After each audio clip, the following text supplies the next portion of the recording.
Welcome to Orioles on the Verge. This is Zach Spedden, joined as always by Bob Phelan and Nick Stevens. And we have a lot to get into on this episode of Orioles on the Verge as we're going to break down the first one-third of the season. The Orioles now 54 games into their season, sitting at 35-19, playing very good baseball. And we're going to break down what has gone right, where they could improve, and where we see things going the rest of the way as we approach the month of June.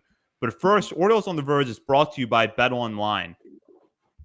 BetOnline is your number one source for all summer sports this season, from MLB, golf, NBA, and NHL playoff stats.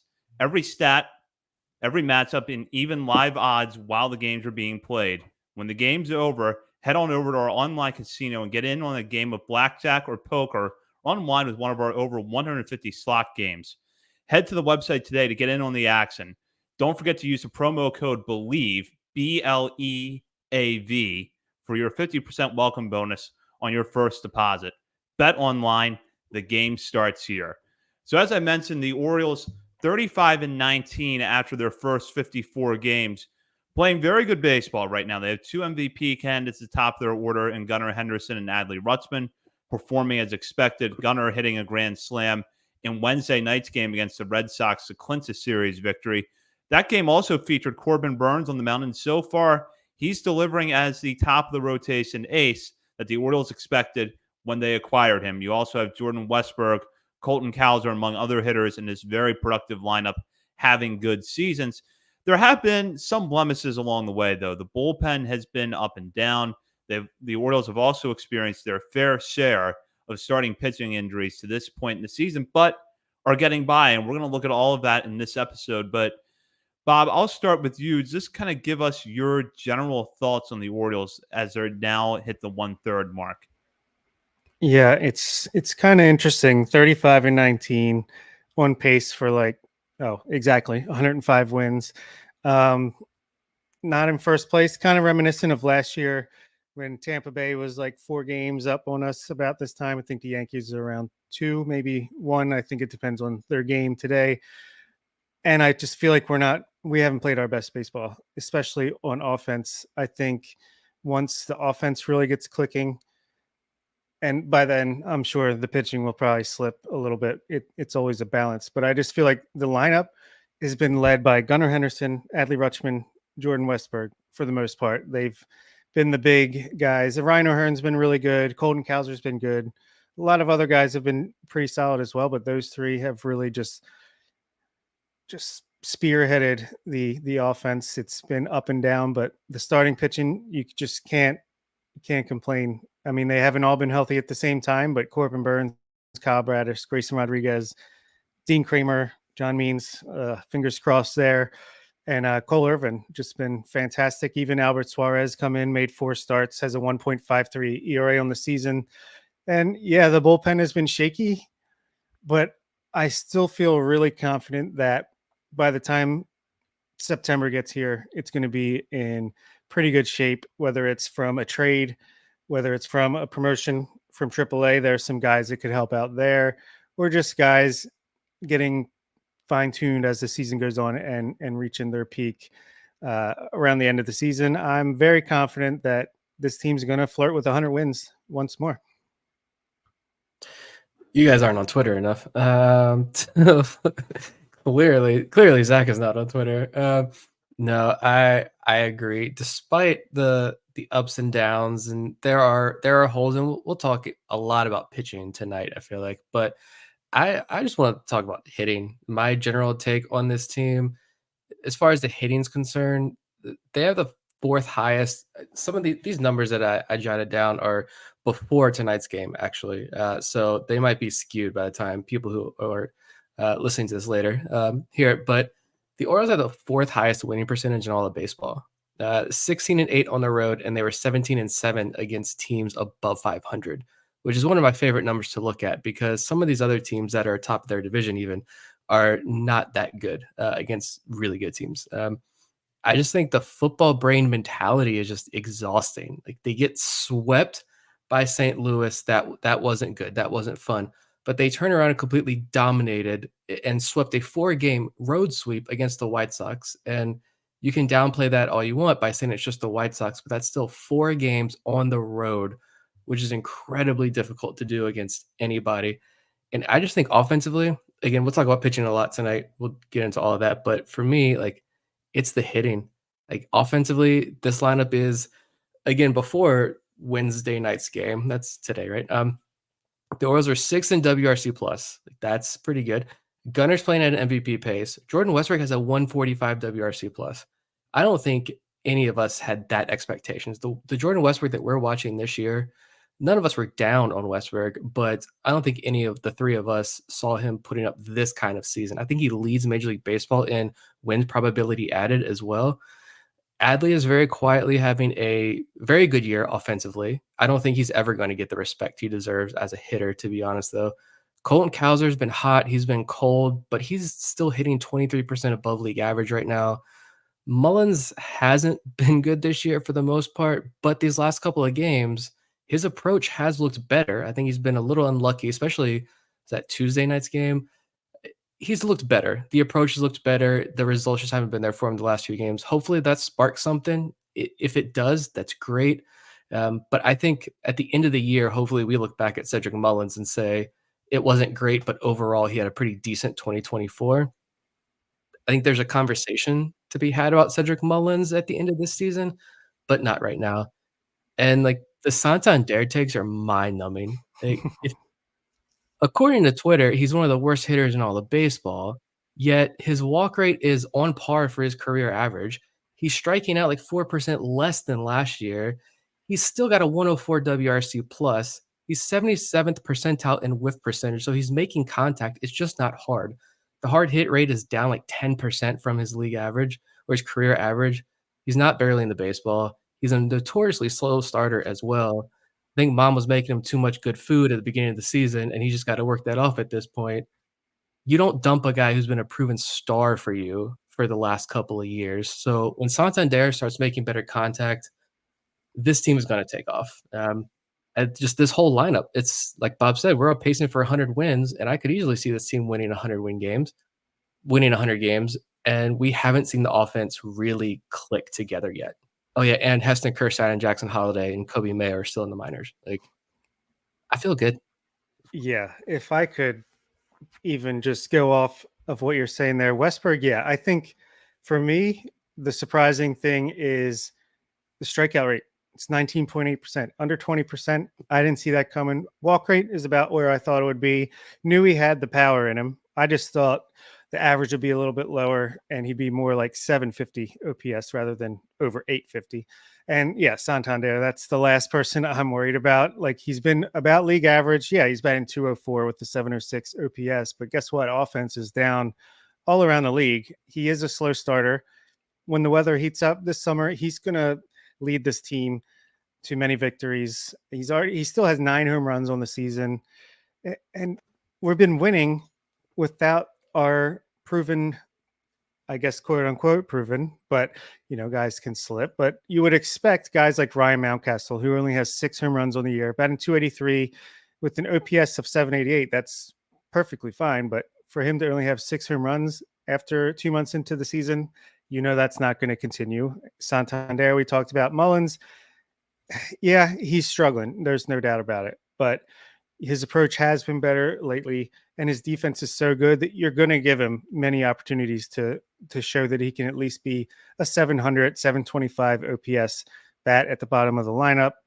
Ryan O'Hearn, he's batting 271 with an 802 OPS, but I feel like he's only struck out 10.4% of the time, and his walk rate is above league average. He hits the ball hard consistently. He's not striking out.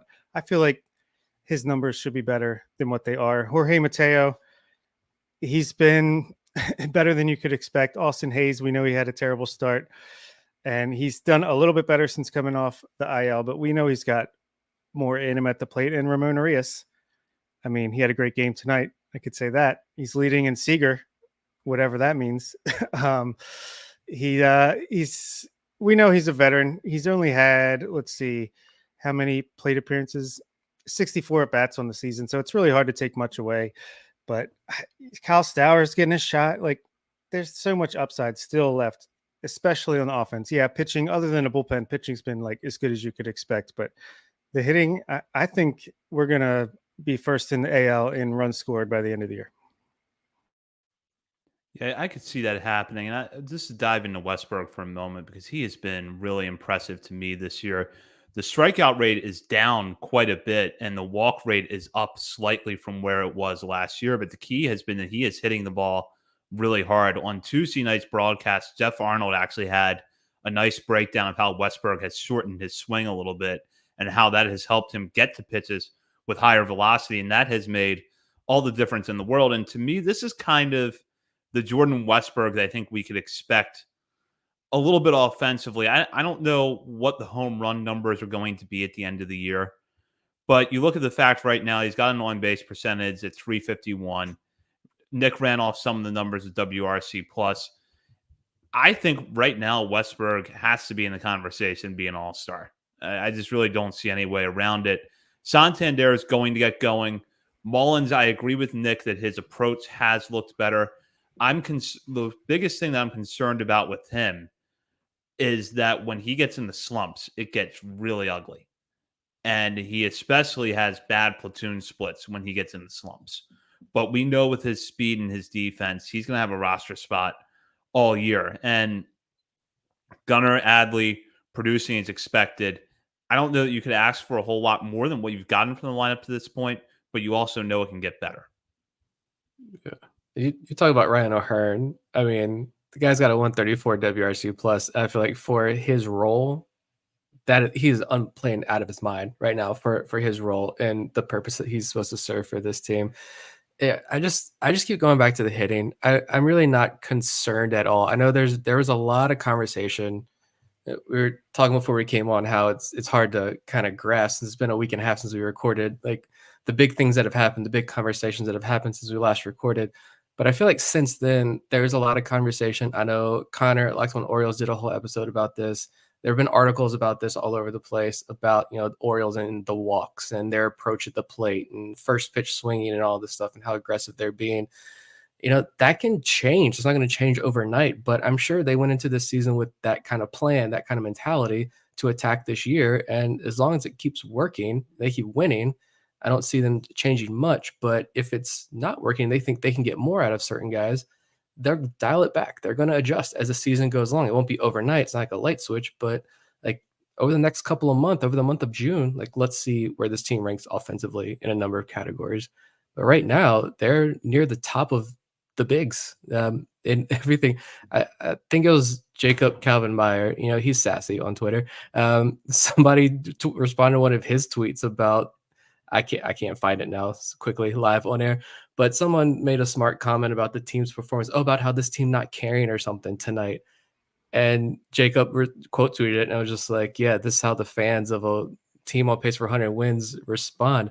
There's a lot of that on social media right now, and I get that's not maybe paints a fair picture of the Orioles fan base, but it's still, there is so much of that. It's like, this team is one of the top 3-4 teams in all of baseball, specifically offensively. And they haven't even come close to reaching their full potential this year. So I can't help but be extremely excited, even if there are, as we dive into the pitching, maybe some holes and some worries there. Offensively, I feel too good about this team. Yeah. And last thing on the offense before we switch gears here, you mentioned it. In the minor leagues, we have Jackson Holliday, who has made adjustments clearly, and they are working despite, he went on a little bit of a slump for batting average, but walking a ton, hitting for power still. He's got a 900 OPS. He'll be ready to come back up soon if they need him. Heston Kjerstad, he came up, didn't get much playing time, went back down, just continued to mash like he has been. He's batting 350 with an 1150 OPS. Kobe Mayers, his ribs are going to heal. He'll be fine in a couple weeks, and he's got an OPS approaching 1,000 down there. He's about ready. Connor Norby, he's having the best season of his career so far. OPS around 900. I mean, if you really needed it, you bring 1, 2, 3 of those guys up, and you don't miss a beat. So, yeah, the hitting will be fine. And we're just going to keep going. It's been too long since we recorded.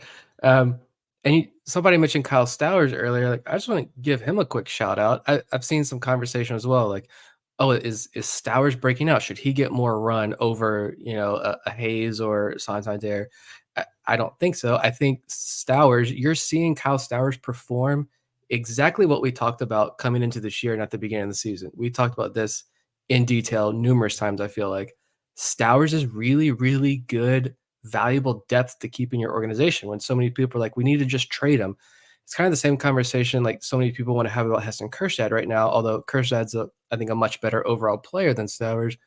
But still, it's like, oh, Stowers is just we're wasting him away in the minor leagues. He deserves a shot elsewhere. Just trade him. Just trade him. This is why you keep that depth. This is why you keep those guys, because look what Stowers has done over this past week or so in the big leagues. He's been immensely valuable to this lineup and helping produce some wins. And I don't think that it's I don't think that Stowers is going to magically become a guy who pushes for the full-time right field job next year if and when Santander leaves, walks in free agency. But he's on a run right now, and it's awesome to see him honestly fulfill this role. But this is why you keep this depth. This is why Connor Norby's still in the organization, because what if you need Norby and he can do the same thing for 3 weeks for you? It's clicking right now, so I like it. Billy cooking. Let's shift over to the pitching staff now. The Orioles going into spring training, before we knew that Kyle Braddis and John Means had injury setbacks, looked like they had a 5-man rotation. The Corbin Burns, Grayson Rodriguez, Kyle Braddis, John Means, and Dean Kramer. Well, what has happened since then is that all of them, except for Burns, have spent some time on the IL. Tyler Wells, who entered the rotation out of camp, is on the IL now. So they've had the starting rotation sustain some injuries. And then the bullpen has been spotty, and that could perhaps be charitable given some of the ups and downs we've seen from them this year. And right now we're in a little bit of a situation where they can't seem to get everybody hot in the bullpen at once. Craig Kimbrell had his struggles. He seems to be settling down now. Dylan Tate looked a little rocky in the beginning, but has looked much better since being recalled from Norfolk. Meanwhile, Keegan Aiken, who got off to a very good start this season, has struggled a little bit of late. Yennier Cano has had some ups and downs. So the bullpen has not been the lockdown force that it was at times last year when you had Cano as an all-star, Bautista on the back end, Danny Colomb, who has been pretty good this year, putting together a surprising season. And despite that, I'm going to throw out this little trivia question here. What do you think the Orioles' record was 54 games in the last season? I'm going to worse guess than it was this year. I was going to say 34-20. That's correct, Bob. 34-20. So with a much better bullpen, but not as good of a lineup and a worse pitching staff, the Orioles were 1 game worse than they are at this time this year. Yeah, but we did have Adam Frazier, so I mean. Oh, that's right. So yeah, no, you're right. The bullpen, I think it's going to be fine. It's all year, unless we trade for Ryan Helsley or people who we've talked about in the past around the trade deadline. We're not going to have a Felix Bautista to close out games. So that's always going to be a little more nerve-wracking this year than it was the last year or two. But I think by the end of the year, they'll figure out the bullpen. Danny Coulomb and Cano, I like them 7th, 8th inning. I think Dylan Tate looks back. His velocity is up since they sent him down to AAA. He gave up 2 seeing eye singles tonight, but I mean, he looks sharp to me. I expect him to hopefully continue that. Jacob Webb, he's up and down, but he's decent. And I think there's guys in AAA that can really help the team, and I hope they get a chance to prove themselves in that regard.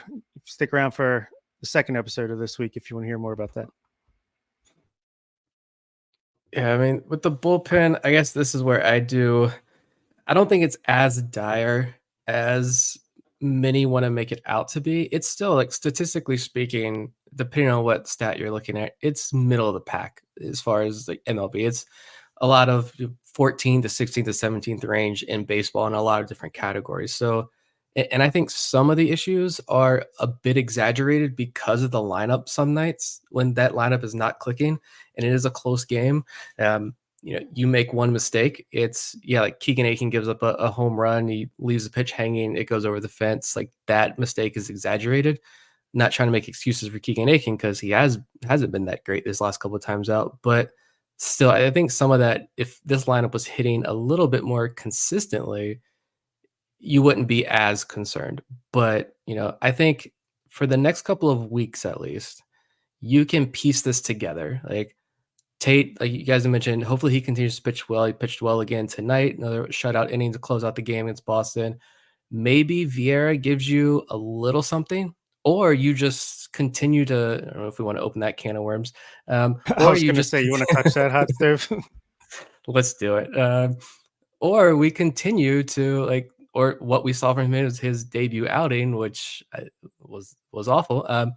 If that's going to be who he is, you just keep churning and burning that last bullpen spot. Like that's what literally every team in baseball does. Keep trying to find that guy who is going to give you some value. And, maybe it is one of these guys that we're going to talk about later on down in AAA who gives you a start, or not a start, but a stretch of productivity. There's like 3 guys, maybe 4 that I can identify, guys that you bring them up, you put them on the 40-man, you bring them up, you give them a week, you give them 2-3 outings. If it's not working, you DFA them and let them go on their way. Someone else will claim them or whatever. If they pass through waivers and come back to Norfolk, fine and dandy. Like, if Corbin Martin gets claimed by another team because he sucked but he sucks 2 times, you let him pitch when you bring him up and try him out. Oh, well. Maybe one of those guys clicks for you. I still think I want to see Chase McDermott go the DL Hall route at the trade deadline by the end of the year. I think you just bring him up in the bullpen role and let him eat for an inning or 2. But I mean, I don't know about you guys, but I do. If I look ahead to the playoffs, though, it's still only May, so we are still looking ahead a little here. But if I look ahead to the playoffs, like the bullpen does scare me. Like I think this is where you really have to push your chips in, though. Like I wouldn't mind a trade for a starter, like a Jack Flaherty type move. Obviously, someone who performs much better than Jack Flaherty, but someone who you maybe trade some of these Rule 5 eligible guys to land you a back-end starter who can help you the last 2 months of the year. But then you've got Connor Norby sitting there. You use him, package him for a bullpen arm. You find some sort of package. There's a crowded outfield, especially with prospects. You package some of these guys to get a bullpen arm. I'm never like pro big contract or pro give money to a reliever, even Felix Bautista, but I am pro like make the big move at the deadline, overpay a little bit if you have to at the deadline to solidify that bullpen for the playoffs, because that's a unique animal. You need a dominant bullpen. And for right now, the end of May, early June, I'm fine with like Tate, Cano, Kimbrel as like a 7, 8, 9, but I already have high blood pressure. And if I have to watch that in like the 7th, 8th, 9th inning of a game 7 of a playoff series, I might die. So like the bullpen does concern me if I think ahead. For right now, I think it's fine, but I have a lot of confidence that we're going to see some big moves over the next couple of weeks. Yeah, if I could clarify my position, I only feel confident about how it's going to look in the end because I think they're going to trade for at least 1 or 2 like high leverage arms at the deadline. And yeah, for now, like you said, you churn and burn that last spot. How do you think we've gotten Cionel Perez and all these guys who have worked out well for us? Like Thiago Vera right now, you give him a week or 2, doesn't work, DFA, you bring up Matt Crook or whoever. You keep doing it, and if one of them clicks, someone else is now the new bottom of the bullpen, and you do that until you figure out what you got on your hands. And yeah, I just think by the end of the season, it'll turn out okay. If we were going into the playoffs tomorrow, yeah, it would be very scary. Just generally speaking, I think every contending team needs bullpen help as trade deadline, because even if you go into the All-Star break with a strong bullpen, there's a certain volatility to that. And that's why bad teams will put their relievers out at the deadline, because it becomes a seller's market. They think they can get something for them, and a lot of times they do. And for the state of the bullpen this year, no, it is a big concern for me. A couple of points I will make, though, just to kind of counter some anxiety that might be out there, is that number one, I think the Oakland series put the bullpen under a microscope, because at the beginning of the year, the Orioles fans probably saw Oakland coming in early in the year and thought that's a sweep. Well, the A's, to their credit, are a little bit better team than we expected going into this year. And the Orioles bullpen, Craig Kimbrell, blows 2 leads in that series, and what should have been a sweep ends up being a series loss at home, which is a tough one. So I think that put the bullpen under a microscope. And while it is true that the Orioles bullpen maybe was more dominant at the back end last year, there were some rough patches along the way. And I'm going to throw out some names of guys who got innings last year that I think now a lot of fans have forgotten were on the team or might have forgotten they had more than one outing. Michael Givens, Logan Gillespie, Austin Voth, Jorge Lopez, Joey Crable, Reed Garrett, Chris Valamont got an appearance last year. I don't think anybody remembers that, but Chris Valamont got an appearance last year. You have to cycle through a lot of arms to get through a season, and the Orioles are in that spot right now where you're probably going to see some guys like Matt Crook get major league innings this year because you need the help. Corbin Martin probably going to get major league innings, and I know that it's not always going to be easy. And I think we saw that with Diego Vieira on Monday, but you kind of got to throw what you have against the wall to see what sticks sometimes, because you know your bullpen from start to finish is not always going to hold up. You're going to have some rough patches, and until you can figure out exactly what you need, I think that you've got to be willing to cycle through some arms. I mean, the Dodgers also, you said Chris Valamont, the Dodgers just signed Chris Valamont. So I imagine they may be giving him a shot as well. So even the Dodgers are potentially going to give Chris Valamont a shot at some point this year. Yeah, we're going to see a lot more names come through. You're going to see a lot of waiver claims. I feel like you're probably going to see a couple of trades for cash considerations or some low-level prospects or something as well over the next couple of weeks before hopefully some bigger ones at the trade deadline. It's like I said, you can piece this together now, even with the injuries. And if you're taking a guy like, if you're keeping Irvin in the rotation, if you had to take Suarez out of the rotation for an extended period of time, I still think this bullpen is going to be in a good spot more nights than not. And so that is the one part of this roster though that does concern me, that I'm like, if you're going to make a big trade, if you're going to part with some of this talent down in the farm system, I'm okay with spending up once the trade deadline approaches for these guys, because I think that could be, you solidify this bullpen, you feel good about the 8th, 9th inning. If this lineup does start clicking, I don't see how this team, there are many reasons, many ways they won't, but I feel a lot more confident in this team, seriously competing for a World Series this year. Agreed. I think that it's a good time to step back here and look at Cade Povich and Chase McDermott specifically. Nick just mentioned you want to see McDermott he wants to see McDermott in a bullpen role later in the year, and I agree with that. Povich, I think the Orioles are eyeing that somewhat long-term opening in the rotation for him to get his first look, but it feels imminent that as long as these guys stay healthy, they're going to get big league innings this year. So, Bob, I'll start with you. How soon could we see either one of those guys, and what are their ultimate roles in the majors this year? I think Stroud is more likely to be in the middle of the season, say June to July, even August. I think McDermott, they're going to want to keep him as a starter until September, at least. I mean, I would love to see them, like Nick said, just let him run it out. That could be the Felix Bautista, honestly, if you give him September to get used to the role. I mean, his stuff is that good. If you want to just, if he's hit the innings you want him to hit as a starter, because that's probably still what you want him to focus on long term. But if he could just focus on one inning at a time and let it eat and just let that fastball play up, that's electric. But I don't think they will do that till September. Meanwhile, Cade Stroud, who we knew him as like a guy that could maybe touch triple digits with the fastball, but no idea where it's going.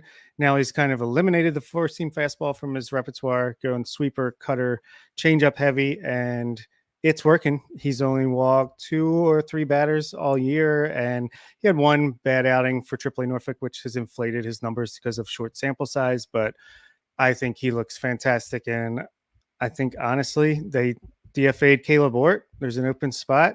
If they think that Stroud's ready, I don't think it matters what his ERA in AAA looks like.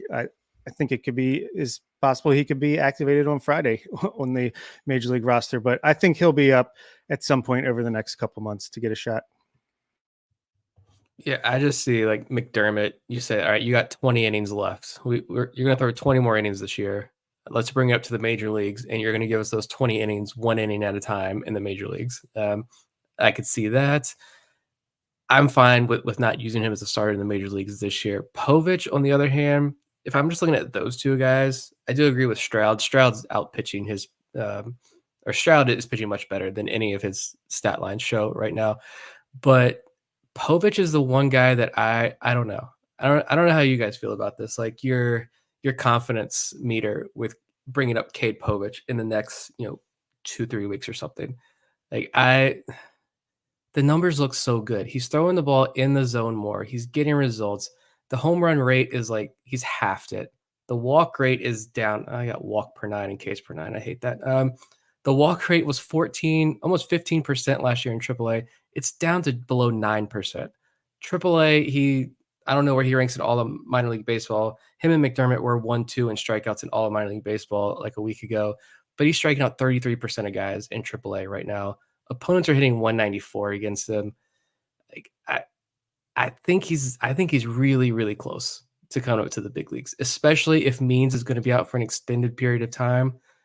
I think while you've got the opportunity to keep Suarez up there and you've got this rotation the way it is, having Suarez as a good fallback option, I think is pretty solid. You let Cade come up and get some run, see what he can do. And if it's not good, you send him back down to AAA. You move Suarez back into the rotation. It's no harm, no foul. Povich gets to learn from that. We talk about this a million times. These rookies that come up, they're going to get exposed. They're going to struggle. Grayson did it as well. Grayson went back down. I'm not saying Povich is going to return and be Grayson 2.0, but he's got more film, more data to look at, more experience to draw from to go back to AAA and work on that. And maybe we see him again at the end of the year. But I kind of like to see him get some run sometime this month.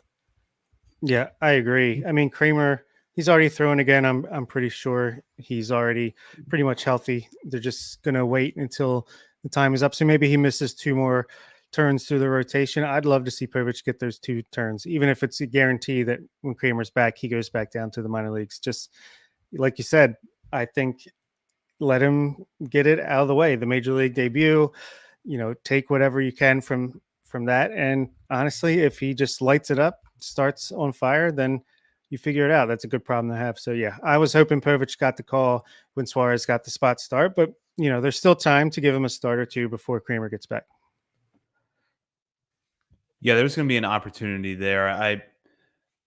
Looking at it from a couple of different perspectives, regardless of what the approach is, you need to do what is best for his development, whether that's bringing him up for a start or 2, let him get his feet wet, and then send him back down, or handle it more the way you would handle a position player, which is, John Means is going to be out for a while. There's a long-term opening. Let Povich settle into the rotation and pitch well. And I'm glad that Nick brought up Suarez because he's one of the guys, along with Cole Irvin, that I think allows you to take a risk that at the beginning of the season you might not have thought you could take, which is what if Cade Povich does struggle through 3 or 4 turns through the rotation? Right now, you've got 4 other starters that can help pick him up, not to mention a possible long man, likely Suarez, to pick up some innings. The Orioles can afford to take that risk, but what I'll throw this out just as a question here is that good for his development? Yeah, it's tough because obviously we're not there like in the clubhouse. We don't know his mentality. We don't have the better understanding of the underlying data as well. I'm just looking at the schedule real quick. And I mean, you look at the month of June, it's a lot of divisional games. It's the Rays, it's the Blue Jays, it's the Rays again. Then it's the Braves, then it's the not Phillies. A lot of days off either. Yeah, no days off. Yankees, Astros, Guardians, Rangers. I mean, it's a lot of it's going to be an important stretch with 1 day off next month. That's it, the 17th. I don't know. Like that's another thing to consider. You want to throw him in there against, I know Ronald Acuna, like that's heartbreaking. But it's still a really good Atlanta lineup. Do you want to throw him in an Atlanta lineup or a Phillies lineup at home? I don't. Do you throw him up against the Yankees? I don't know. That's a tough. The Astros are. I don't know exactly how well they're playing. I feel like they're playing much better now, but that's a dangerous lineup that can just explode any night they want to. I don't know. That's a tough question. It's going to be tricky this month. I want to see him come up. There could be some opportunities, but it is some pretty important games. The stretch of games coming up this month. I think you do it. And obviously, I mean, it's up to them to determine if it's the right thing to do. But for me, even if he gets hit, even if he gets lit up, let him get a taste of that and let him chase that dragon. I got to get back. I got to get better. I think it's helped Bradish and Grayson when they first came up to have that competitive drive when they go back down. So I don't see how much it could hurt, but obviously I'm not an expert in this field. I'll just wrap up here with this question. We're now a third of the way into the season. Nick, you were actually not on the air when we did our predictions preseason. How does the rest of the regular season turn out for the Orioles? Good question. I just think this offense is going to click consistently and together at some point over the next couple of weeks. The weather's getting warmer. You're playing in some favorable ballparks. You're playing against AL East competition that the Orioles have. The AL East versus AL East, the Orioles are kings right now. The Orioles are also good on the road. Like I mentioned earlier, they're good against teams above 500. They've played the Yankees well, and the Yankees they're only one game ahead of Baltimore right now. I think just this month alone, you've got in the month of June with all these divisional games, you've got a chance to make a big statement, and hopefully they do that. And the rest of the way, you win 100 plus games, and I think you take the AL East. I don't have a lot of confidence in this Yankees team to hold up the way they have. The pitching has been tremendous. You got to give the Yankees all the credit in the world for what they're doing right now. Judge has turned it around. The pitching staff has been phenomenal. Garrett Cole is coming back, I think, in a couple of weeks. I still just don't have faith that that team can hold up. And if they do, then it's going to be one hell of a last month or two of the season. Yankees, Orioles, it's going to be fun. I think we're going to see a lot of high-scoring games. You're going to see a lot of dramatic gunner home runs. And you know what? Honestly, you let the Yankees stay healthy. Let Garrett Cole come back and shove. And let's see Yankees, Orioles down to the wire this year. I'm down for it. Yeah, I believe we play them the second to last series of the season. So that should be anxiety inducing. And yeah, I agree. I think we will cross 100 wins again. I'll say 103. And I'll say we take the East. And yeah, I think we'll clear the East by 5 games by the time the season ends. And again, if the Yankees can keep it up, hats off to them. But like Nick, I can't see them continuing this pace. I don't think their lineup is that scary outside of 2 of the best hitters in Major League Baseball. But yeah, I think we take the East, and I think Orioles fans aren't happy till we win a World Series, but they're as happy as they could be after a regular season. I said the Orioles were going to win the AL East before the season started, and I will stick with that. And with that, that does it for this episode of Orioles on the Verge. We will be back later this week to talk minor league pitching. There were a lot of promotions in the month of May, and we're going to look at that, but we're also going to look at some of the longer-term implications, such as Rule 5 eligibility and how some of these pitchers might or might not be used in trades when the trade deadline rolls around in a few months. And there's also some guys that could be solutions for the Major League team that we're going to cover as well. So you're not going to want to miss that. In the meantime, you can find us on our many social media channels, including Facebook, Instagram, Threads, X, TikTok, and YouTube. We're also over at Substack, OriolesOnTheVerge.substack.com.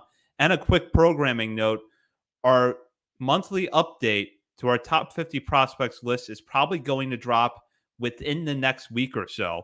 And that is available exclusively to members of our Patreon community. If you're not a member of our Patreon community yet, head over and sign up as a paying member. You can join for as little as $3 a month, and at the $5 and $10 levels, have access to bonus daily coverage from Bob, Nick, and myself. For Bob Phelan and Nick Stevens, this is Zach Spedden. You've been listening to Orioles on the Verge, presented by Bet Online and part of the Believe Podcast Network.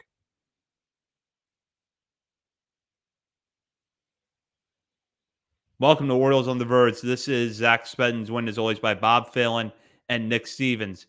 And on tonight's episode, we're going to break down what was a very busy month of May in terms of pitcher promotions in the Orioles farm system. Several of their top prospects, as well as some guys that are pushing the major leagues, received a call up to the next level.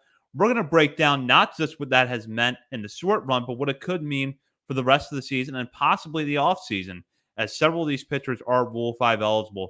We're also going to shout out players outside the top 30 portion of our top 50 prospects list for their performances later on in this episode. But first, Orioles on the Verge is brought to you by Bet Online.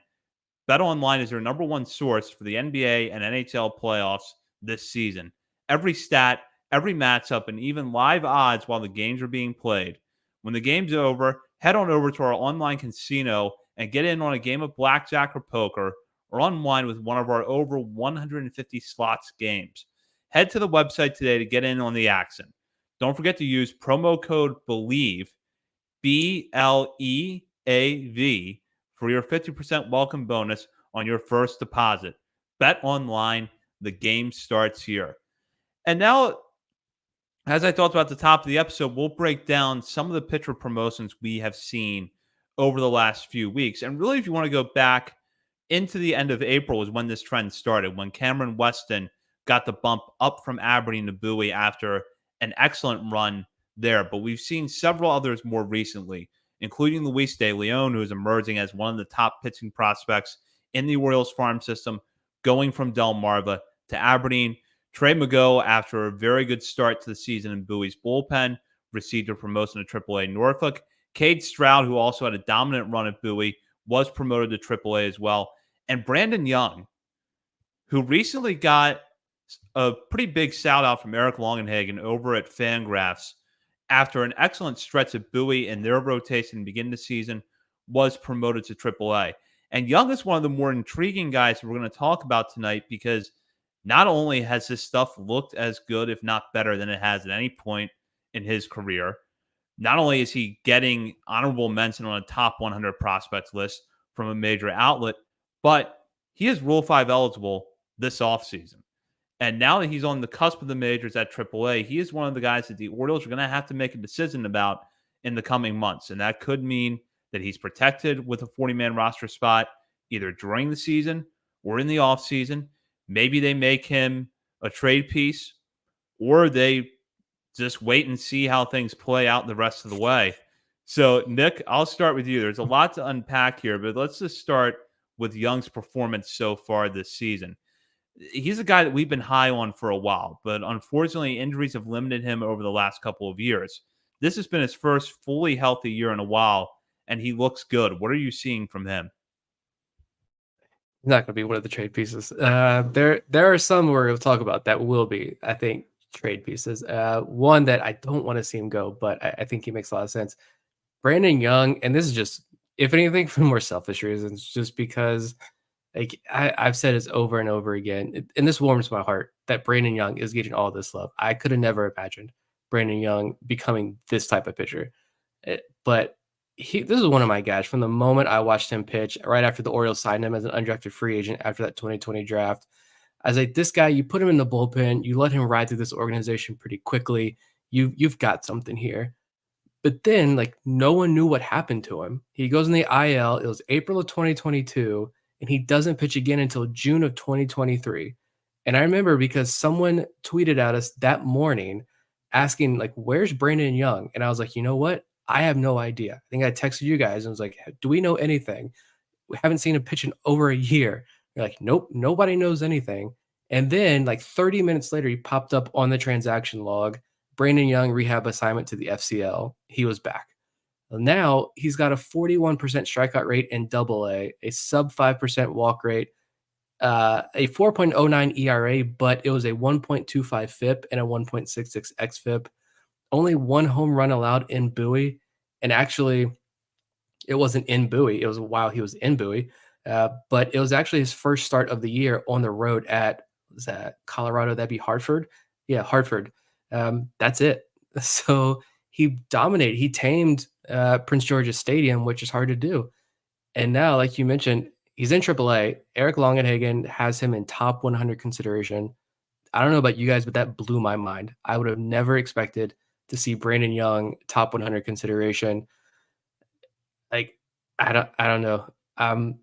This Lance Brosdowski, and bring that up as well. He gave him a really good shout out in his newsletter, and in his write up, he put some hardcore data behind Brandon Young's numbers here. Brandon Young's got 3 pitches that have stuff plus above 100, and the slider was at 96 stuff plus. But the slider, he said, had Dean Kramer and Grayson Rodriguez shape. The velo just wasn't there. And if you get the velo up from 84 to 87, and even if it loses some shape, that's a big league weapon. And that gives him 4 big league weapons with stuff plus over 100. The fastball, 20 inches of induced vertical break, which is elite level hop. And as Brosdowski noted in his newsletter, you don't see fastball characteristics like that from guys his size. And because of that, it's wreaking havoc on hitters. They're not able to hit it, at least at AA level. We'll see what happens when he gets to AAA. He's got a lot to prove at AAA still, but I just think if he holds this velo, he made his AAA debut tonight and was like pumping 95.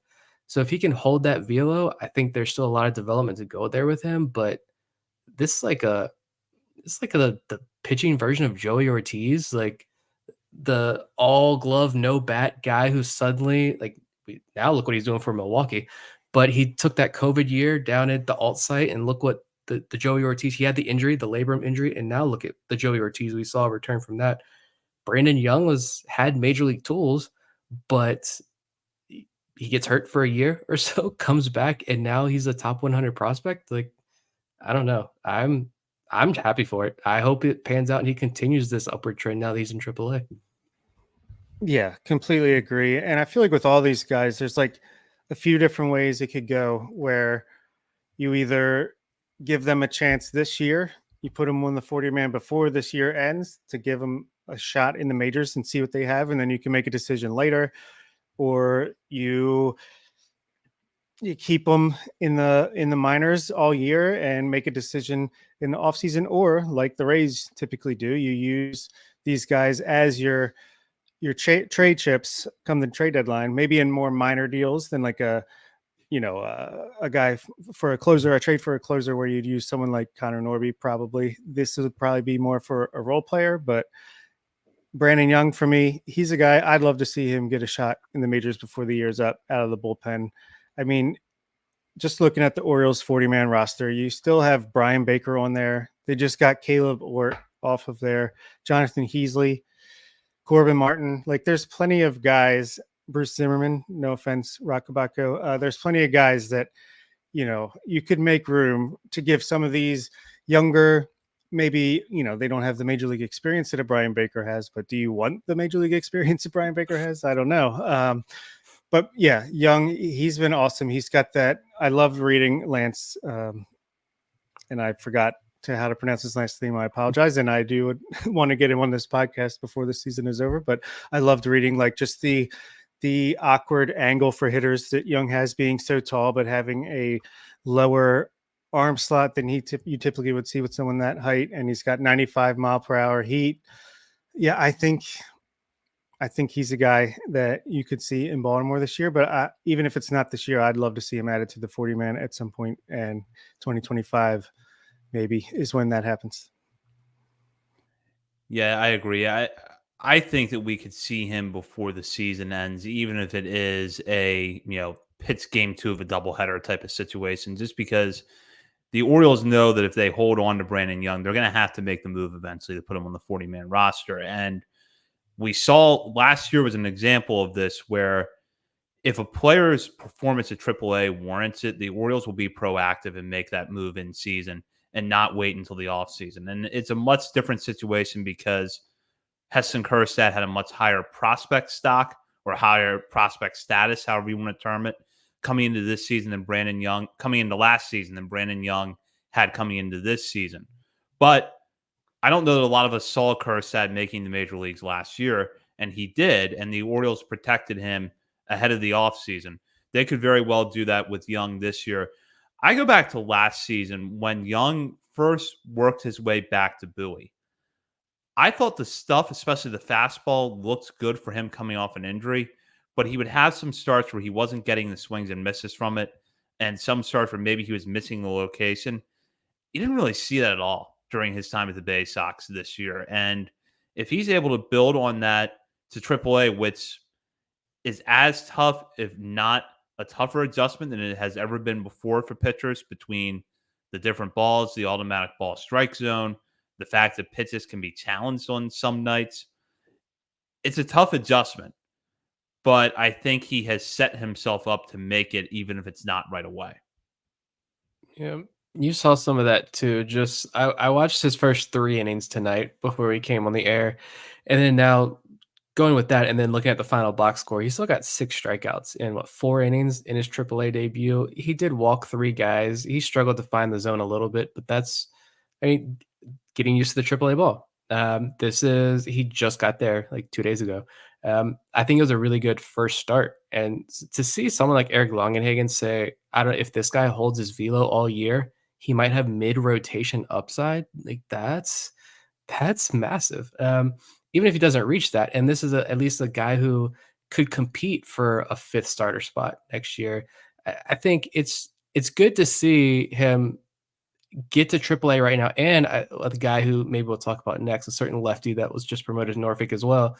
I think getting both of these guys up to AAA now is really good to see. All right, you've got a couple of months if you need it, but let's get both of these guys up to AAA. They're older players.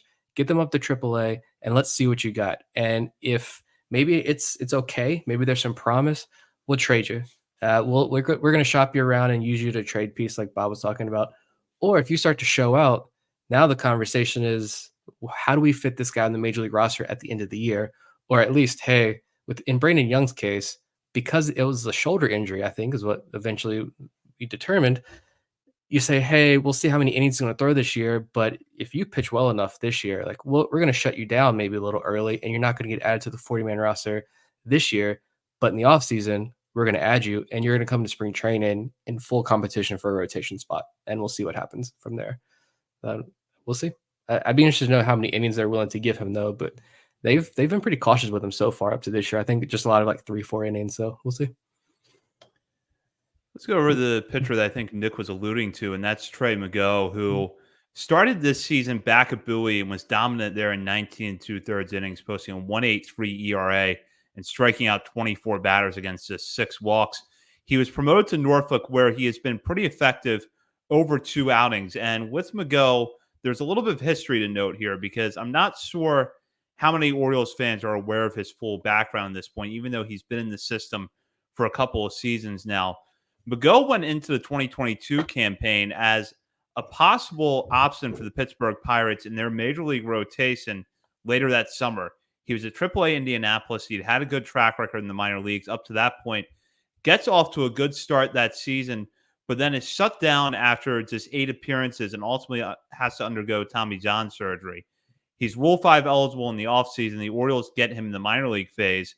And while he didn't pitch until last summer, all he has done since he got back on the mound is produce. And that includes in the regular season as well as the Arizona Fall League last year, where he was pretty good. And leading up to last year's Rule 5 draft, I think that was really one of the only prospects that we were seriously considering as an option for the Orioles to protect.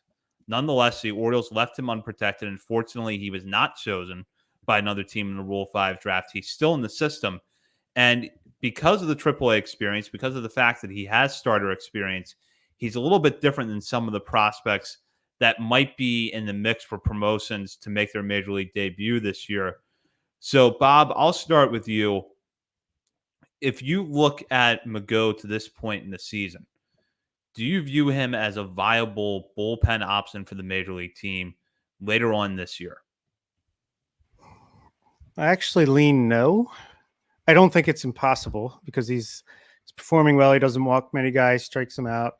I think this is a guy who I could either see traded or added in the offseason, just because I look at the lefties in the bullpen, and it's possible Cionel Perez maybe gets DFA'd at one point. Keegan Akin gets optioned down. But I also think there's 2 lefties in the Norfolk bullpen who I think will get a shot before Miguel does. So I don't think it's outside of the realm of possibility. I just think this is going to be a season used because especially they've been using him. He's a starter long term. I think they probably see him as a starter. He went to the Arizona Fall League, but he's been working in much shorter stints, 1 to 3 innings, and maybe they'll expand that as the season goes on. But I think they have an innings count in mind for him for the season as a whole. So I don't think that will translate exactly to a guy you want, to rely on in your bullpen at some point in a competitive season. Yeah, it's Brandon Young, Trey Mago, Kyle Branovich. I think those 3 guys specifically, and we may or may not talk about Branovich more later on, but I think those 3 guys specifically, John Muley's written about them, that when the 3 of them were in Bowie, other teams are watching. And that I think he talked to somebody in another organization, some opposing scouts, and they're like, yeah, we got our eyes on this guy. We know they're Rule 5 eligible. I think it's a much more unique situation with some of these guys this year because they're older pitchers, but they're coming off significant injuries, shoulder injuries, Tommy John surgeries. So you're going to limit them this year, but at the same time, you really got to push them and see what they've got because these are real options that you could add to the 40-man roster. If you leave them unprotected, they're going to get selected in the Rule 5 draft, like 100% slam dunk, they're gone. Or you trade them, like Bob said. And with Mago, like I think I'm so high on Brandon Young. Like I just know, like they're all the great pieces, the fan graphs, the Lance article, that it's Mago that is actually the guy that the Orioles are super highest on. That's how this always works out, I feel like. But with Mago, like he's fully back from Tommy John surgery. He's not walking guys. He gets promoted to AAA. He's got 7 strikeouts to 1 walk. He's given up just 1 run so far, and it was a solo home run to like the second batter he faced. He's still pumping 95 from the left side. He throws a lot of strikes.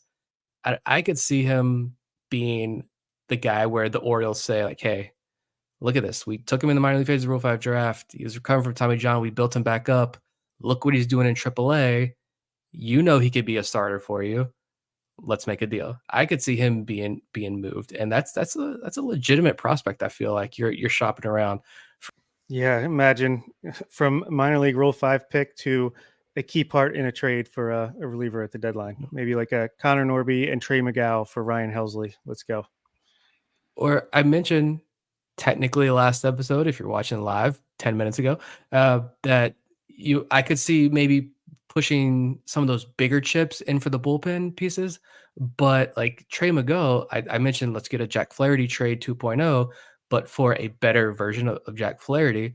Well, who was the Jack Flaherty? That was Drew Rom and Zach Showalter and Cesar Prieto.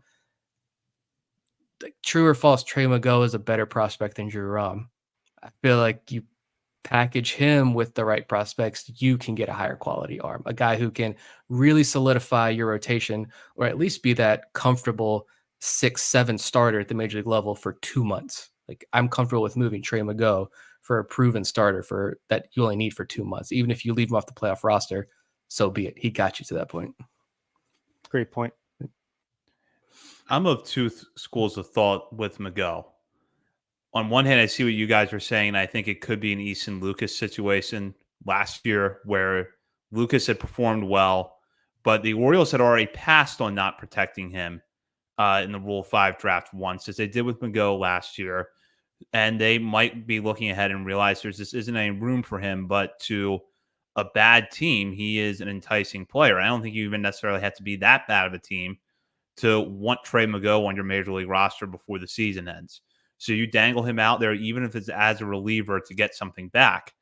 At the same time, though, I'm looking at a left-hander who, age-wise, let's face it, if not for the injury, he probably would have made his major league debut 2 years ago. So you've got a left-hander who's got the stuff to pitch in the major league sooner rather than later. Your bullpen has had a lot of ups and downs this year, and not to put too much emphasis on one player, but Trey Mago could take Keegan Aiken's spot right now. It might not work over the course of the season, but if Aiken continues to struggle, there's another lefty right there. And not to mention that Aiken has options you could flip flop the two. And I just wonder, even though you have Matt Crook ahead of Mago because Crook has a 40-man roster spot, you have Bruce Zimmerman. If you want to give someone a longer runway in the major leagues, why not make him a go over one of those two guys? And Fair point. I mean, like I said, it could be Mago, the guy the Orioles are higher on, and Brandon Young with that tremendous upside. They're like, hey, he also has a shoulder thing. We're going to move him as far as that piece. And you always talk about like this lineup looks to be trending towards just like 9 lefty mashers, but it's not going to be. We know that. But the pitching, like Cole Irvin had a major turnaround. You trade for him, you bring that lefty into Camden Yards. Look at the top pitching prospects in this organization right now. It's Cade Povich, the lefty, dominating. I don't know if we're going to talk more about Luis De Leon, but is there an argument that Luis De Leon is the second best pitching prospect in this organization? Like, or could be by the end of the year? Like, that's a lefty. A lot of these pitchers that are starting to really pop are lefties. I don't know. Conspiracy theory. Yeah, I like it. Mago comes up. He's throwing 95 plus from the left side, getting swing and miss, pounding the zone, getting ground balls. It's an enticing option as well at the big leagues right now. Yeah. Before we move on to Luis De Leon, can we play a quick round of trade 40 man or not? That's not as catchy as I was thinking. With this list of pitchers that you gave me before we started, Nick, is that cool, Zach? Yeah, let's give a little bit of background on that real quick. We had a question from a listener, Bobby Jones. He wanted to know if we could dig a little bit deeper into the players who are Rule 5 eligible this season, specifically the pitchers. We've touched on Brandon Young and Trey Mago already, but they're by no means the only pitchers on here. And one of them, Cade Stroud, is a guy that was just promoted recently, so he fits in to the theme of this episode. However, this is a really long list, and some of the names on here might surprise you. Bob, take it away. All right. So I think Brandon Young, we all think 40 man. Miguel, it's like trade or 40 man. How about Kyle Branovich, who coming back from Tommy John, velocity is up. I think he learned a new pitch or something too.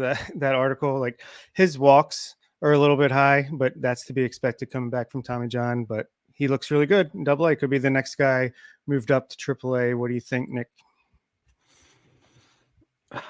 That's a tough one just because the walks have bothered me. I feel like this year he's pitching well. He's getting strikeouts. He's got more velo. You mentioned that they revamped the repertoire. I think that's a tough one. I could see him being moved in a deal as well. I mean, he was the guy, again, like Fangraphs list had him as Fangraphs has always been the higher outlet on Branovich, believing that guy's got back in rotation potential. Even as recently as like a couple of months ago, I think they were writing about Branovich having back of the rotation potential.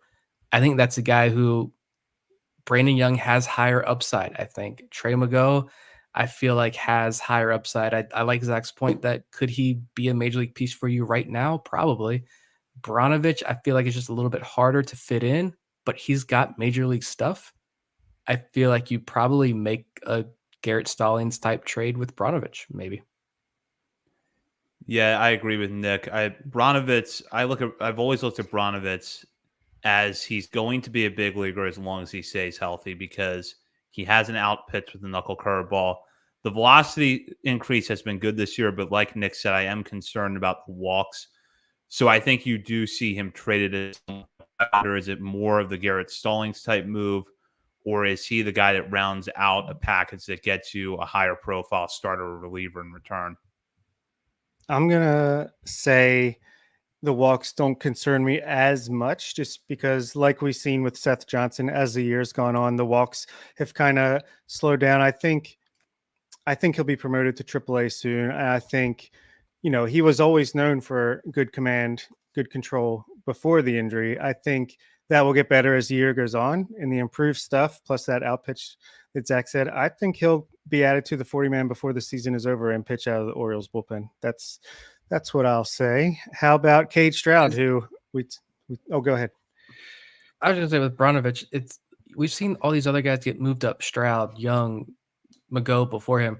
Am I thinking too much into it, or is like why all these other guys are jumping over Branovich when he was in AAA before he had Tommy John surgery. I just assume like he should. Why is he not back in AAA already? I don't know. Or maybe that's just it's taking him a little bit longer, and I'm thinking way too much into it. But I don't know.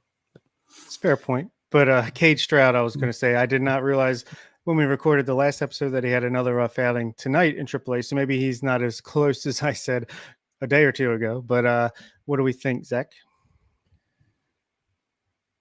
I think he's going to get major league innings in Baltimore before the season ends. It might not mean much for his long-term status with the organization, but he's someone that the PITS data has always been better than the results. And a large part of that has been because of health and because of walks. He has been dominant for most of this season. And for anyone who's listening to this episode, looking at his stat line, I think it's important to think about what Bob just mentioned, that he had another rough outing because he's had 2 outings in the last week, one against Worcester and on a night where no one in the Tides pitching staff other than Brian Baker pitched well. And then he had a tough outing Wednesday night against Gwinnett. So 2 bad outings in what has otherwise been a dominant year. And the other thing to note with his sample size is that he's a strictly 1-inning reliever. He doesn't get the runway that some guys have, like Mago has certainly had this season, where he's going to face going to pitch for more than an inning and face more than a handful of batters. He's a 1-inning guy. I do think that maybe limits his upside a little bit in the Orioles' eyes, but the stuff has flashed major league ready at points this year. And I think he's going to get some taste in the majors before the season's over. I will say that this team makes bullpen moves. McDermott fills the role as well. And Stroud, I don't know.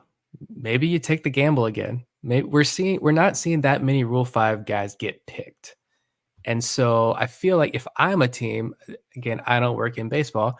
I just podcast about baseball. So it's like, but I feel like if I was in that position and I'm going after a guy, that I would want a Branovich, Brandon Young, Trey Mago type arm to select out of the Rule 5 draft, because that guy gives you the stuff can play up in 1-2 inning stints as we work through this Rule 5 roster requirements. And then there's long-term projection there. There's potential for them to maybe become a starter down the road. But like Zach mentioned, there's no projection with Stroud as far as starter. Like he is a 1-inning guy. Maybe you roll the dice and say, if he's not on the major league roster, you roll the dice and say, we'll leave him unprotected again, because they did it last year and he didn't get selected. But yeah, I agree with that. I think it's up to the Orioles, obviously, like what they think about his development in AAA over the next month or so. But I think either he'll get a shot in the majors this year, or I don't think he's a trade guy. I think he's a guy, like Nick said, you roll the dice. And even if he's taken in the Rule 5 draft this offseason, we've seen him implode at times. Maybe he comes back at some point, even if he gets picked. But I think there's a couple more worth going into depth about before we go into like speed round. But a couple of younger guys, international guys, Edgar Portes and Moises Chase. What if we tackle this one together between those two? High upside, young. I think they're like 20 years old, maybe 21. Nick? This was first of shocking all, to see. Hats off to Chase. Glad he's okay after that scary collision at first base. Yeah, that was I hate to say I'm glad it was only a concussion, but considering he was like motionless for like 5-10 minutes there next to first base, scary. So glad to see will hopefully be back soon. I was shocked to see both of these guys on the Rule 5 list already. When we look deeper into it, I don't see them at risk of being selected, even though Chase is getting all the pub. He's in Baseball America articles like multiple times a week, I feel like, up to this point. And Portes, he doesn't have the stuff that Baumeister and Levi Wells probably do. But as far as Aberdeen pitchers go, he's statistically arguably like the second best arm in that Aberdeen rotation behind Chase. I don't know. This one's tricky because I don't see a team drafting a 20-year-old in Chase who's got the walk issues. That's still a big thing. As dominant as he has been, he does still have outings. It's been much better, but he does still have those blow up outings. So a 20-year-old with control issues in high A who could be out it could be another month before he's back in Aberdeen's rotation full time. Hopefully not, but he's going to miss a chunk of time now.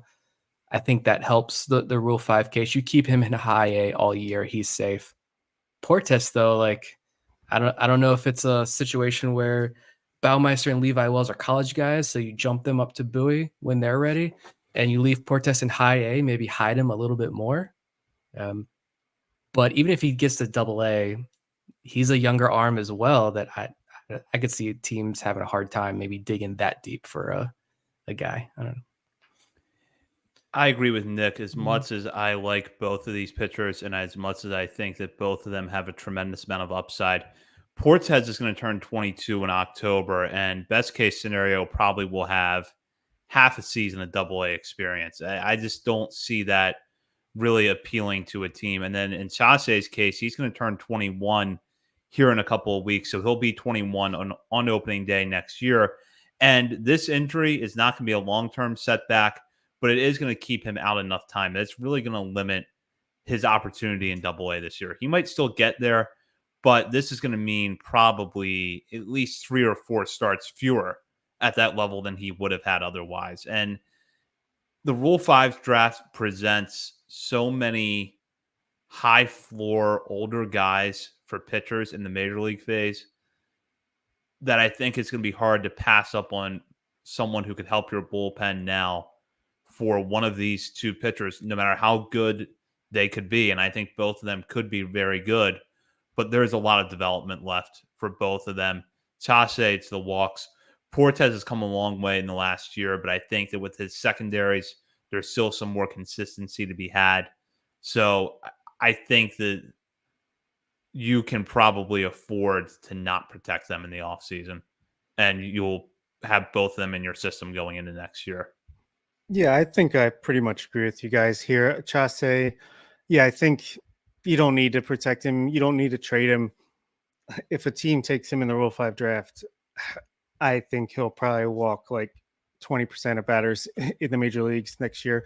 And that's not a shot at him. I mean, that's just, he's super young and that's a big jump.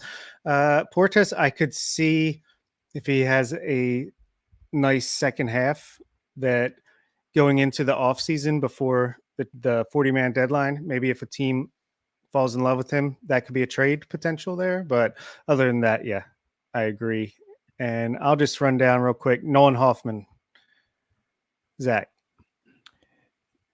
I think he's in Norfolk's bullpen for the rest of the year. Not really a factor in the Rule 5 conversation in the offseason. Yeah, he looked a lot of fun last spring, but I don't think that sidewinding, underarming delivery is working out too well this year. But agreed, but I think the Rays at one point will get him and turn him into a weapon. Ryan Watson. No, I'm he started the year that he hasn't got more run in the Norfolk bullpen. I defended him last year, even though he struggled for good reason. We defended him because the stuff still looked good. I'm shocked at the way they've handled him this year, considering some of the guys that have been running out there in AAA. Yeah, like why did he spend the first month plus of the season on the development list? Was he working through something? Were they tinkering with something? Or was it, we want to keep you around, we just don't want to get rid of you right now, but like we don't feel like you're ready to throw a bunch of innings in Norfolk's bullpen right now for us for whatever reason? I don't know. It's definitely questionable. This guy just won the year before last Orioles minor league pitcher of the year honors. So it's I guess wait and see with Watson. Let's see how the rest of this year goes. I don't see him like getting picked in the Rule 5 draft. I don't think the Orioles are going to protect him either, but I kind of agree. And it's been interesting to see that it's been a lot of short outings for Watson to this point in the season, when in the past, or at least the last couple of years, he's worked as a starter or a long man out of the bullpen. That hasn't really been the case this year. So would I rule out a turnaround before the season ends? Absolutely not. But let's just wait and see. Yeah, I think Houston Roth is an easy no being added to the 40-man, but he does intrigue me as a bullpen arm. He's been pretty interesting this year, striking out a lot of batters out of Billy's bullpen. Numbers aren't bad. I mean, what is this? 32.9% strikeout rate? Like, yeah, he's walking some guys, but that's a lot of strikeouts. He's 26 years old, and I feel like these guys, 26 years old out of Ole Miss, like college arm, I feel like a lot of these guys by now you just kind of move on from them, but he's still kicking around. I don't know. I think they like him and want to keep him in this organization at least as long as they can. He feels like one of those players that a few months from now we're going to be talking about. Oh, look at his stats in the Arizona Fall League. Is there a conversation to be had here about him being protected in the Rule 5 track? He's always been solid organizational depth, and I think he's having the best season of his career to this point. But as Nick said, 26-year-old college guy, typically you would think that if he's not in AAA by now, you would have moved on. Yeah, agreed. Zach Peak, obviously we love the guy. He's got great stuff. Just unfortunately just cannot stay healthy. I think that takes him off of the 40-man thing. Same with Gene Pinto, I think. Both of those guys probably not protected. No, and you can protect them on the minor league side so they don't, there's Gene Pinto doesn't turn into somebody else's, or Zach Peak, neither of them turn into somebody else's Trey Mago. But yeah, as far as major league phase goes, just get healthy. Yeah, both these guys. agree. And lastly, Luis Gonzalez, who I'm interested in. I think I'll kick it off. I think he will get a shot with the Orioles this year and add it to the 40-man. Whether he survives it to the end of the season, now that's another story. But to me, and I'll just cross him off my final segment list here and talk about him now. He's a guy who, 32 years old, he's Albert Suarez, but a left-handed pitcher. Lefty version of Albert Suarez for me, because his FIP is 2.20, which his ERA in AAA is 3.27. Over his last, let's see, since April 30th, covering 13 1/3 innings, that is 10 outings, he has a 1.32 ERA, 19 strikeouts, 1 walk. So to me, he's just a guy that can get strikeouts and doesn't walk people. I think that could help, especially in the bullpen. It feels me, Keegan Aiken optioned Luis Gonzalez. You cleared Caleb Ort, put him on the 40-man, give him a shot. I like it. I think there's a reason Mike Elias and this organization went out and signed a 32-year-old arm who's been pitching in Mexico and Italy and the Dominican and every country but the U.S. over the last, 4 years or so, 3 years, 4 years. There's a reason they went out and brought him back to the organization. And I think he deserves a shot as well. He's been pitching very quietly under the radar. You know, people look at Norfolk and it's like, yeah, Povich is pitching well, McDermott's pitching well, but like it's a disaster down in Norfolk. You look, there are some relief arms, Luis Gonzalez included, that are actually pitching pretty well that deserve a shot. And I know Bob's going to talk about another one later. There are some guys who I think are super intriguing and just getting no notoriety whatsoever. They may not work out. They may come up and be Thiago Vera when they get their shot, but like they deserve a shot at least. I agree. I see Gonzalez at a minimum being in the same category that I put Cade Stroud, which is you've got to give him a shot at some point just to see what he can give you, even if you don't see him as part of the long-term plans. But yeah, I think you're going to see him in the bullpen before the year is over. We'll go now. Before we get to our final segment, I do want to talk quickly about two guys that have been promoted within the last month, neither of which is Rule 5 eligible for a while out, so they're not part of the last conversation that we just had.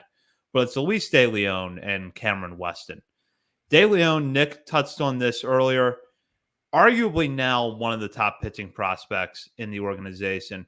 He went back to Delmarva after pretty much dominating low-A hitters last year with seemingly only one thing to improve, and that was his command. And he more than answered that with a really strong run at Delmarva before getting promoted to Aberdeen.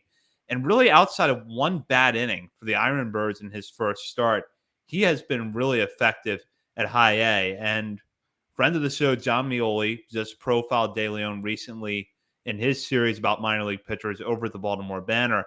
And it revealed a lot to me that I did not know about De Leon, that he's throwing a four-seam fastball and a two-seam fastball. The pitch mix is a little bit deeper than we realize. It's not necessarily slider and changeup, and that the changeup in particular has really, really strong pitch data behind it. So, Nick, because you brought it up, I'm going to go back to you for this one. Just how high is De Leon's ceiling? 20 inches on a changeup. Yeah, like that's it. I've said this over and over again with De Leon. Whenever we talk about De Leon, it's a lefty as what, a 19-year-old. He was throwing 95, 96 from the left side, and he had that great feel for multiple secondary pitches. But it's like John Mioli's data, like there's a reason he has good feel for that changeup. It's a changeup that no one else throws. 20 inches of horizontal run, which, as John Mioli said, no one in Major League Baseball, that pitch doesn't exist in Major League Baseball right now. That is absurd. It's good. He's good overall. Like that's why I posed the question. Like, is there an argument to be had that De Leon is?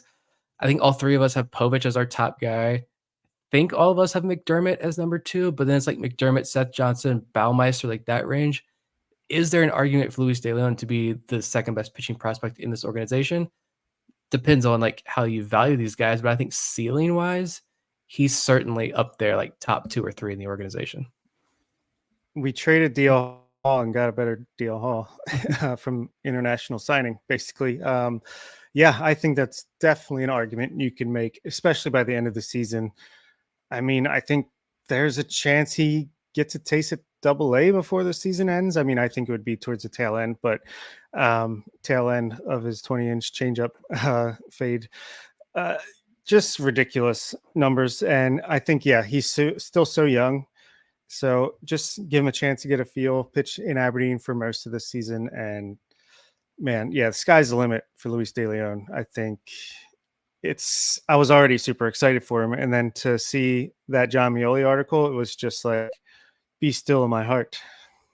Yeah, I do wonder though how many innings we're going to see out of him this year, because he pitched 28 innings in 2022, which was his debut in the DSL. He went 53 innings last year, and he's already up to 35 this year. So he could be at his career high this month. So I do, and they shut him down early last year. I feel like they've been really cautious with him this year. Even there were a couple of outings where it's like, why is he only going 3 or 2? He's at like 30 pitches. They're taking him out.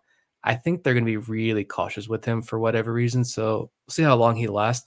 And the best part about De Leon, I don't know if John mentioned this in his article or not, but like his signing bonus, wasn't it only like 10 or 20 grand? Like this guy signed for pennies, literal Sounds pennies. like an extension candidate. Pre-arb. Exactly. Like this guy signed for nothing. No one else wanted him. That's some good scouting by these international guys. Scouting and player development. It's what we do. Yeah, I think right around 100 innings, I would expect probably for the year. So probably not going to see many 5-inning stints for him, appearances for him this year, but that's okay. Yeah, I think that they are going to play it conservative with him, and I'm perfectly fine with that. We have seen him come out of the bullpen in Aberdeen, which I think tells us how they plan on using him. He'll probably start some nights being a piggyback role, other nights, but it's a good way to manage his innings. He's young, as Bob mentioned, only 21. He's got a long way to go in his development, but his potential is so high that you want to take it as slow as you can. Right now, I have him ranked 4th among pitchers on my list. The only guys ahead of him are Cade Povich, Chase McDermott, Jackson Baumeister, and Seth Johnson. There is an argument to be made that De Leon's ceiling is higher than all of them. He's probably the furthest away from the big leagues in some respect. I think certainly further away than Povich, McDermott, and Johnson are, and maybe Baumeister. But the stuff, when you look at it across those 4 pitchers, De Leon is just different. And it's not a slight on any of those other 3 pitchers who are really good, but it's just there are not a lot of left-handers in baseball like Luis De Leon who throw hard, who have that kind of changeup, who have 2 different fastballs they can use to attack hitters. There just aren't a lot of pitchers like that with the ability to start. And I right now, from what I'm seeing, I think De Leon can stick as a starter. Oh, 100%. And you're right. He's different. I predict he will be, if, and I'm not counting Cade Povich in this, but I think he'll be the next pitcher prospect that is top 100 in all of baseball in about a year's time. I could easily see that happening. Let's go down to Cameron Weston, who, after an injury, debuted or had his full season debut with Aberdeen last year, started late, and was one of the Ironbirds' better pitchers down the stretch. He went back there to begin this season and dominated over 4 starts before being promoted to Bowie, where he's arguably been a little bit better. If you look at his numbers, his strikeout rate is about the same as it was in Aberdeen, but the walk rate is down by quite a bit. Meanwhile, the ERA is sitting at a pretty solid 2.37. The xFIP is lower at AA than it was at high A, 3.21 compared to 3.52. And so far, he's had mornings at Bowie 19 than he had at Aberdeen to start this season, where he logged 16 2/3 innings pitched. Weston is a guy that typically gets more credit for his secondaries than his fastball, because he's a right-hander who doesn't have premium velocity, but he's got a good mix of secondary pitches. His changeup looks particularly good most nights that have a lot of movement on them. But I contended on an episode about a month ago that I think the fastball is an underrated pitch. Yes, it doesn't have premium velocity, but it's got really good late movement in the zone. And when he's on, hitters really don't square up on it. So, Bob, I'll start with you. Weston has had a remarkable year to this point. What are you seeing, and what do you think that it has done for him with his long-term prospect status in this organization? Yeah, no doubt.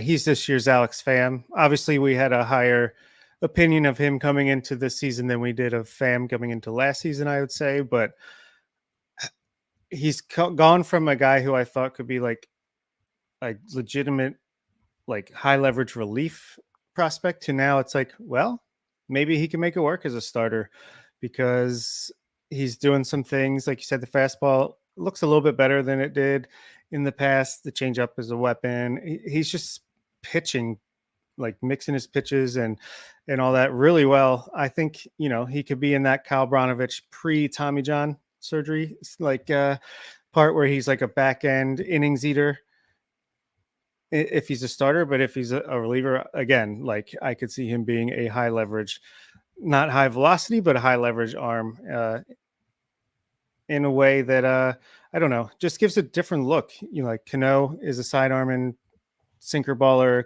Colomb is a lefty with ridiculous pitches, and I think a guy like Weston would fit in really well as far as just giving different looks out of a bullpen. But I'm certainly not giving up on his chances to make it as a starter, especially after the start that he's had.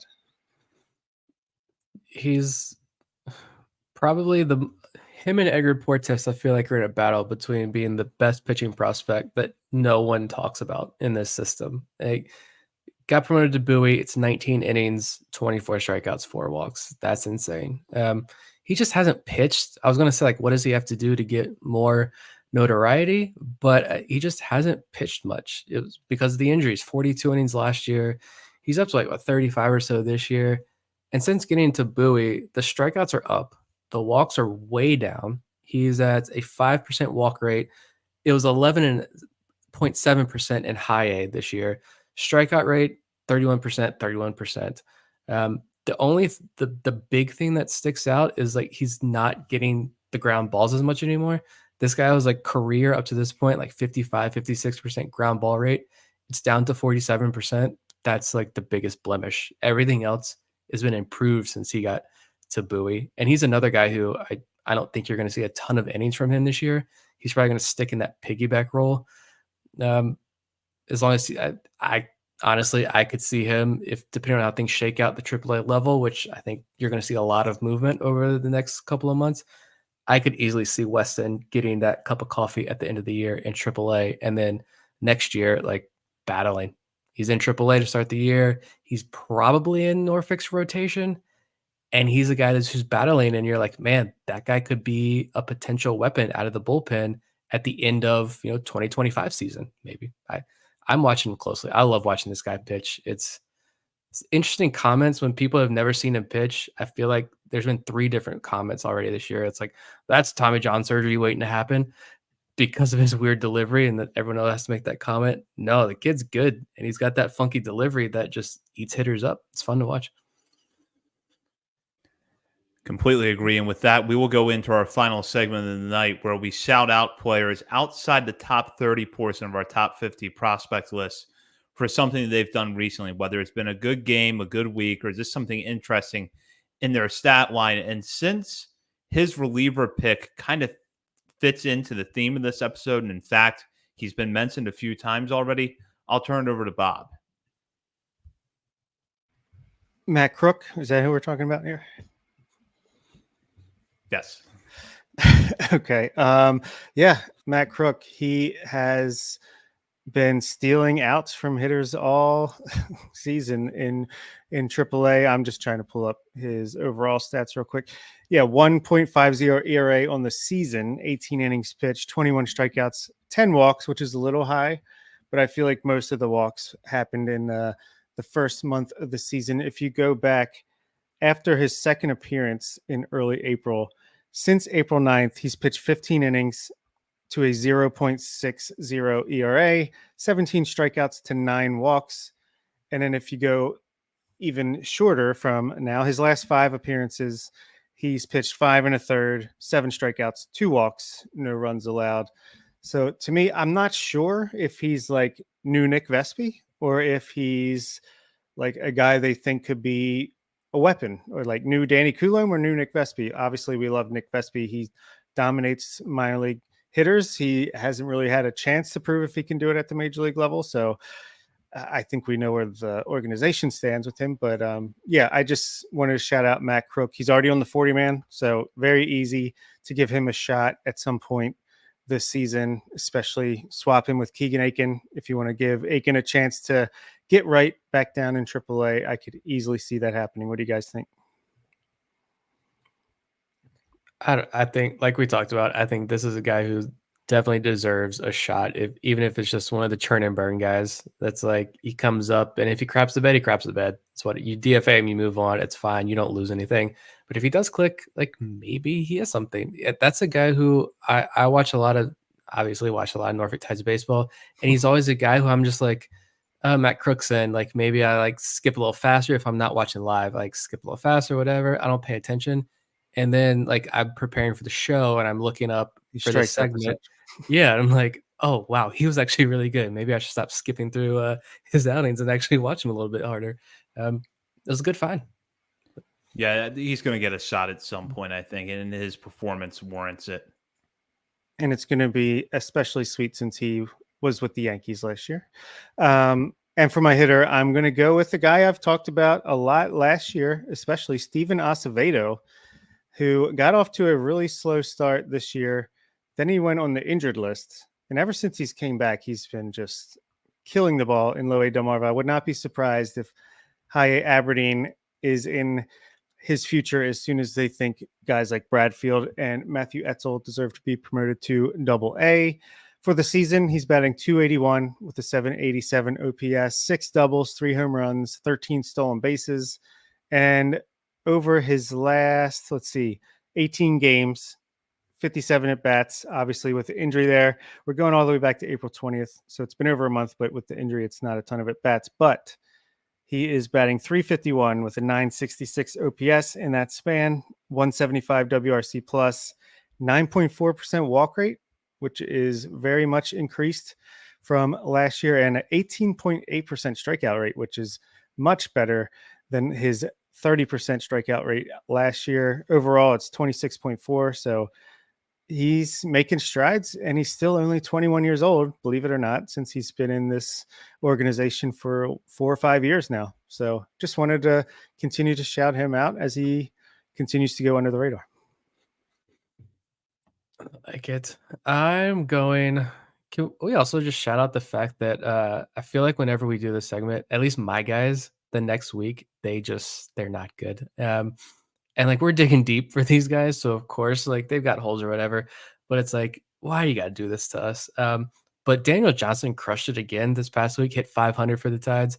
And we did a full episode on Matthew Etzel and Enrique Bradfield, and they continued to rake this past week for Aberdeen. So thank you guys for finally following through after we talk about you guys. I'm going to go down to the FCL. I don't know if we've done that with guys. Very rarely do we go down to the FCL, even though they just started. But I wanted to talk real quick about Ellis Cuevas, just because he's one of seems like 15 of these sub 6 foot switch hitting middle infielders that the Orioles have stockpiled in these last couple of international signing classes. But even like Aaron Estrada is leading the way, hit a opposite field home run just the other day, which is really cool to see. But Cuevas is another one of these guys in that same mold as Aaron Estrada. 5 for 10 last week with a home run. I believe it was a walk-off home run as well. 2 walks, 2 stolen bases, 855 OPS, 128, or he had a 855 OPS and 128 WRC plus in the DSL last year. In the FCL this year, he's got a 926 OPS. He's already matched this home run total of 2 in 16 games this year. He hit 2 in 54 games last year. So power's up. The walk rate is up from 10% to 14%. The strikeout rate is down from 19% to 15%. We talk about that a lot with these younger guys who we don't have eyes on. And he's got a 146 WRC plus. So I'm liking what I'm seeing out of Ellis Cuevas from the bat. And then on the mound, my under the radar shout out this week is Bradley Bremer. I don't know if we've ever mentioned his name on this podcast yet, but he was a 12th round pick out of Indiana last year, 2022, when the Orioles just clearly loved Indiana Hoosier baseball because they took Reese Sharp as well in that draft. But Bremer was okay last year in Delmarva. It's fine. Gets the bump up to Aberdeen, and I really wasn't expecting much, to be honest, but he's worked exclusively out of the bullpen. He pitched 3 2/3 scoreless innings last week with 2 hits allowed, 3 strikeouts. And in 20 innings this season, he's got a 2.18 ERA, 192 average against, 24 strikeouts, and 20 innings pitched as a reliever for Aberdeen. So just a guy who we always talk about Aberdeen's pitching and so many guys lighting it up on a nightly basis, while Bremer just very quietly does his thing out of the bullpen. Good to see. Good choices. Go ahead, Bob. Oh, I was just going to say great choices as well. And maybe we'll get some Dominican Summer League shout outs coming up because their season starts on Monday, June 3rd. Nice. I'll start off with my hitter, who is Aaron Estrada. Estrada has rebounded from a really rough month to begin the season and absolutely has torn the cover off the ball in the month of May. And he showed that recently, including on Tuesday when he went 3 for 5 at the plate with an opposite field home run. It was the second straight game in which he homered. And the big thing with Estrada is that line drive stroke. I remember back in 2022 when he had that big season in Dominican Summer League and was starting to get a lot of notice from us that from the little bit of video that we could get of him that summer, he had this really nice, compact line drive stroke that allowed him to get the most out of a pretty small frame. He's listed at 5'8", 142. He has been listed at that his whole career. I'm not sure if it's accurate anymore. That gives you the sense that he's a smaller guy. Last year in the FCL, the ground ball rate went way up. His numbers weren't as good. Despite that, the Orioles promoted him to Delmarva this season. As I mentioned, April was a really bad month for him, but he's managed to completely turn the page in May. And the big key is that the line drives are back up. Line drive rate entering Wednesday of just over 18%. Meanwhile, the ground ball rate was at 60%. Last year has been slashed down to just under 54%. And here's another stat I love. He's hitting the ball and pulling the ball at about the same rate. So that all-field stroke is back for him.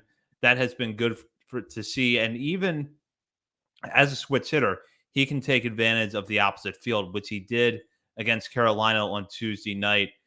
Batting left-handed, hit a home run off the video board in left center field. So that line drive stroke is back. The big blemish right now is that his walk rate sits at around 5%.